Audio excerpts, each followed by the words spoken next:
I think Holy Blossom has a wonderful opportunity as well as a responsibility to be the place where families who choose to follow a Reformed tradition can feel at home, can feel a part of it, and can engage in a level of Jewish life that is consistent with what their ambition is.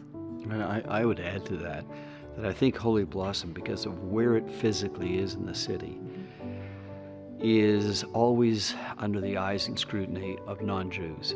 And it's a bit of an icon for the Jewish community. So when the community in general saw this place being built in 1939, the current structures gave a sense of the Jews are here, the Jews are strong, the Jews aren't being destroyed only in Europe, but they have a place of strength.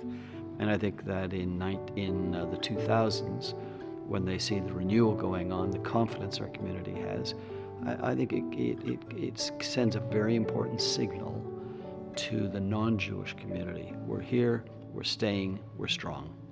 Everybody has some responsibility to contribute to the synagogue, whether a small amount or a slightly larger amount. Synagogues are hard to sustain. They probably have always been hard to sustain, but they're certainly hard to sustain now. And if each of us does our little part, then we have something wonderful and rich and significant to give back to the overall community. This is a incredible institution, and it's time. It's time that we took our responsibility to reinvest. And it's a wonderful project. It's a beautiful design, and the moment is right. So it's exciting, and it's time. I came here in 1978, just going into high school, and Holy Blossom just welcomed our family with open arms. And then pretty soon after that, I got into youth group and started song leading for youth group things. And I don't know when the transition started to doing it in a more formal basis, but somewhere in the very early 80s. This feels like home. I mean, really the first song leading that I did, and becoming a children's entertainer and recording artist really started by being a Jewish song leader and leading religious school at Holy Blossom Temple and leading services. It is astounding what this place has given me. Sometimes I forget how many things this place has given me, but the highlights are, this is where I met my wife, Judy. I was substituting for Ted LeBeau one day at religious school and came in and did music, and there she was teaching kindergarten, sitting. I still remember the place in the activity room where she was sitting, and I invited her up to help me lead a song. And that's how we met, doing music at Holy Blossom, and the rest of that is history. When you can make a little change in space, you can make a huge change in the feeling of spirit, The amount of planning and thought and beautiful design work that has gone into that, the effect that can have on what we're trying to do here of create spirit and space is astounding. It's so exciting. Honestly, I love the building, I love the location, I love the history, but all of that is so secondary to the people.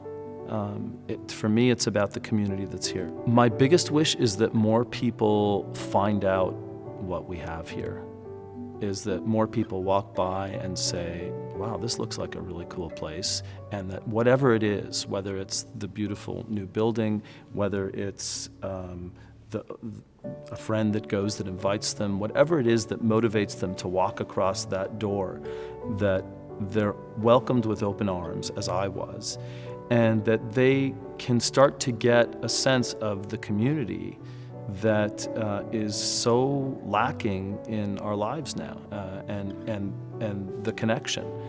You don't get that connection from a screen. You just don't. You need real people, and it's here. Well, I've never been a member of any other synagogue. This is the synagogue I've always known. Neri and I are both the grandchildren of past presidents of Holy Blossom. Neri's grandmother, of course, Henrietta, was president in the 70s. My late grandfather, Elliot Maris, was president when Holy Blossom turned 100 in the 50s. So it's always been a part of who we are, where we've come from. We got married here. Neri and I were both bar and bat mitzvah here. And of course, our sons became bar mitzvah here as well. I guess the sense of responsibility as well to raise our children Jewishly, and I have very warm, fond memories of being here growing up, and I want the same experience for my children. But it's that sense of purpose and responsibility and pride that we can provide that for them. Like, as much as it is the parents' decision, I think the parents are deciding because of their children, right? So if they see how much it is about a younger generation at the synagogue, then they're going to want to bring their children here.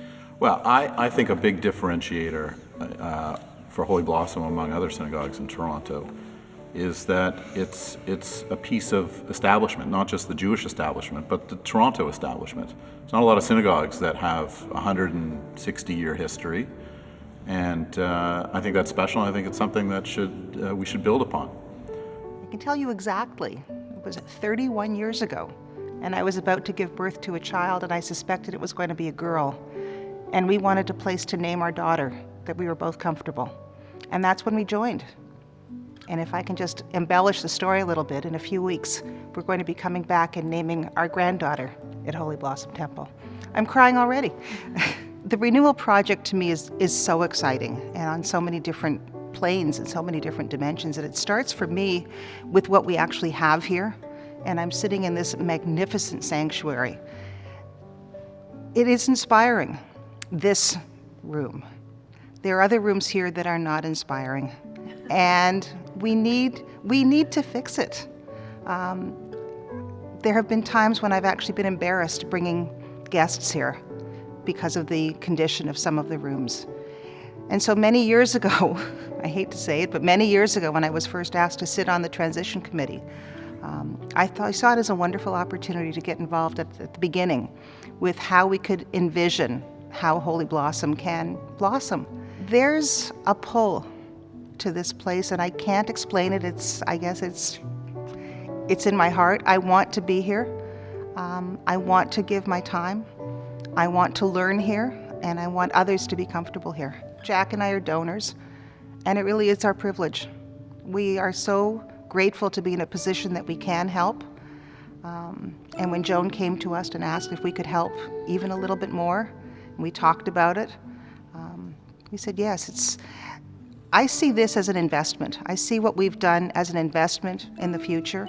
And whether it's for my children or my grandchildren, it's going to be children in future generations. Holy Blossom has a tradition in this city, and it will always be the center for the Jewish people in Toronto.